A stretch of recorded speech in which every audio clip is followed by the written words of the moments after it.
Pregnancy positive. Thank you very much. So happy అండి. Very happy ma'am. Very happy కదా. So చాలా problems ఉండింది but still సక్సెస్గా వెళ్తున్నారు. సో పేషెంట్ది ఇష్యూ ఏంటంటే ఏఎంహెచ్ అనేది చాలా తక్కువ. సో 0.16 అనమాట ఏఎంహెచ్. సో చాలామంది ఏఎంహెచ్ తక్కువ ఉంటే ఏం చేయాలి, ఎగ్స్ తక్కువ ఉంటే ఏం చేయాలి అని అడుగుతారు. ఏజ్ ఈజ్ వెరీ ఇంపార్టెంట్ అండి. మేడం గారిది age almost she is 38 years అనమాట.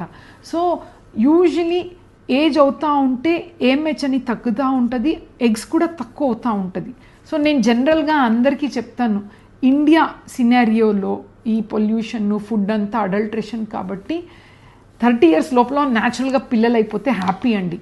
బట్ ఎన్నోసారి ఏమవుతుందంటే పెళ్ళినే లేట్ అవుతుంది కొందరికి. సో ప్రెగ్నెన్సీ బట్ స్టిల్ 30 తర్వాత పోస్ట్పోన్ చేయకండి.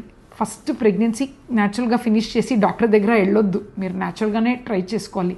స్టిల్ ఏఎంహెచ్ ఏదైనా తక్కువ చిన్న వయసులో కూడా తక్కువ ఉండొచ్చు. 25 years వాళ్ళకు కూడా తక్కువ చూస్తున్నాం ఈ మధ్యలో.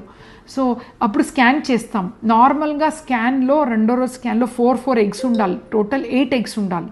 ఏఎంహెచ్ అనేది అట్లీస్ట్ 2 ఉండాలన్నమాట.